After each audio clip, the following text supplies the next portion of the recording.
Hi friends, ಇವತ್ತಿನ ದಿನ ನಾನು ಸೋರೆಕಾಯಿ ರೊಟ್ಟಿ ಹೇಗೆ ಮಾಡೋದು ಅಂತ ತಿಳಿಸ್ಕೊಡ್ತಾ ಇದ್ದೀನಿ. ಬೇಕಾಗಿರೋ ಇಂಗ್ರೀಡಿಯೆಂಟ್ಸ್ ನೋಡ್ಕೊಳ್ಳಿ. ಸೋರೆಕಾಯಿನ ಈ ಥರ ಸಿಪ್ಪೆ ತೆಗೆದ್ಬಿಟ್ಟು ಒಂದು ಅರ್ಧ ತುರಿದು ಇಟ್ಕೊಂಡಿದ್ದೀನಿ, ನೋಡ್ತಾ ಇರ್ಬೋದು ಇಲ್ಲಿ ನೀವು.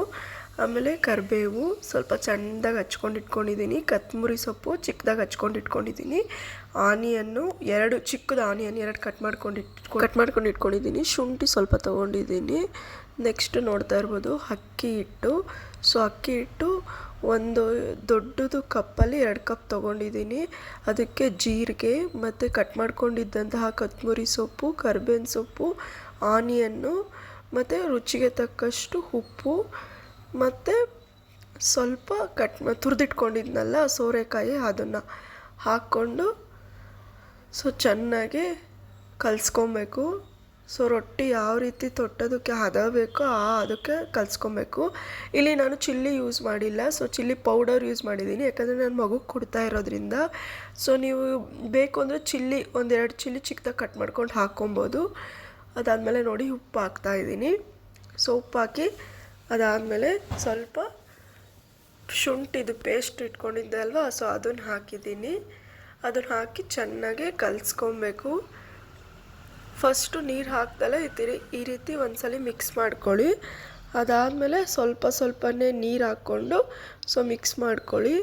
ಎಲ್ಲನೂ ನೀಟಾಗಿ ಮಿಕ್ಸ್ ಆಗುತ್ತೆ. ಫಸ್ಟೇ ನೀರು ಹಾಕ್ಬಿಟ್ಟು ಮಿಕ್ಸ್ ಮಾಡಿಕೊಂಡ್ರೆ ಒಂದು ಕಡೆ ಉಪ್ಪು ಜಾಸ್ತಿ ಆಗೋರು ಈ ಥರ ಆಗಿರುತ್ತೆ. ಫಸ್ಟು ಹಸಿಟ್ಟನ್ನು ಫಸ್ಟು ಮಿಕ್ಸ್ ಮಾಡಿಕೊಂಡು ಅದಾದಮೇಲೆ ಸ್ವಲ್ಪ ನೀರು ಹಾಕ್ಕೊಂಡು ಈ ರೀತಿ ಮಿಕ್ಸ್ ಮಾಡ್ಕೊಳ್ಳಿ. ನೋಡ್ತಾ ಇರ್ಬೋದು ನೀವು ರೊಟ್ಟಿ ಯಾವ ರೀತಿ ಸಾಫ್ಟಾಗಿ ಕಲಿಸ್ಕೊಂಡಿದ್ದೀನಿ ಅಂತ. ರೊಟ್ಟಿ ತೊಟ್ಟಿದ್ರೆ ಹಾಗೆ ಅಲ್ಟ್ಕೊಬೇಕು ಮೆತ್ತಗೆ, ಆ ರೀತಿ ರೊಟ್ಟಿ ಅದಕ್ಕೆ ಕಲಿಸ್ಕೊಬೇಕು. ಅದಾದಮೇಲೆ ಹೆಂಚಿಟ್ಟು ನೀರಿತ್ತಲ್ವ, ಅದಕ್ಕೆ ಹಂಗೆ ಉರಿಕಿದೆ. ಸ್ವಲ್ಪ ನೀರೆಲ್ಲ ಆವಿಯಾಗಿ ಈಗ ನೋಡ್ತಾ ಇರ್ಬೋದು ಚಿಕ್ಕದಾಗಿ ಒಂದು ಪೇಪರ್ ತೊಗೊಂಡಿದ್ದೀನಿ. ಕಟ್ ಮಾಡಿಕೊಂಡು ರೌಂಡ್ ಶೇಪಲ್ಲಿ, ನೀವು ಇನ್ನೂ ಬೇಕಾದ್ರೆ ದೊಡ್ಡದು ದೊಡ್ಡದಿದ್ರೆ ದೊಡ್ಡದು ಶೇಪ್ ಕಟ್ ಮಾಡ್ಕೊಬೋದು. ನಾನು ಮೀಡಿಯಮ್ ಸೈಜ್ ನಮ್ಮ ತವ ಎಷ್ಟಿದೆ ಅಷ್ಟು ಚಿಕ್ಕದಾಗಿ ಕಟ್ ಮಾಡಿಕೊಂಡು ನೋಡ್ತಾ ಇರ್ಬೋದು ನಾನು ಈ ರೀತಿ ತೊಟ್ಕೊತಾ ಇದ್ದೀನಿ. ಕೈಯಲ್ಲೇ ತೊಟ್ತಾ ಇದ್ದೀನಿ. ಸ್ವಲ್ಪ ಆಯಿಲ್ ಯೂಸ್ ಮಾಡಿಕೊಂಡು ಈ ರೀತಿ ತೊಟ್ಕೊಂಡು ಅದಾದಮೇಲೆ ಹೆಂಚು ಕಾದಿದ ನಂತರ ಹೆಂಚಿನ ಮೇಲೆ ಹಾಕ್ತೀನಿ. ನೋಡಿ ಈ ರೀತಿ ಹೆಂಚಿನ ಮೇಲೆ ಹಾಕಿ ಅದಾದಮೇಲೆ ಪೇಪರ್ ತಕ್ಷಣ ತೆಗಿಬಾರ್ದು, ಸ್ವಲ್ಪ ಹೊತ್ತು ನೋಡಬೇಕು, ಕಲರ್ ಚೇಂಜ್ ಆಗ್ತಾ ಹೋಗುತ್ತೆ ಮೇಲೆ. ಅದಾದಮೇಲೆ ಸ್ವಲ್ಪ ಪೇಪರ್ ತೆಗ್ದಿದ್ದಾದಮೇಲೆ ಟರ್ನ್ ಮಾಡಿ ರೊಟ್ಟಿನ. ನೋಡ್ಬೋದು ನೋಡಿ ಫ್ರಂಟಲ್ಲಿ ಯಾವ ರೀತಿ ಬೆಂದಿದೆ ಅಂತ. ಬೆಂದಿದ್ಮೇಲೆ ಸ್ವಲ್ಪ ಕಲರ್ ಚೇಂಜ್ ಆಗಿದೆ ಅಲ್ವಾ.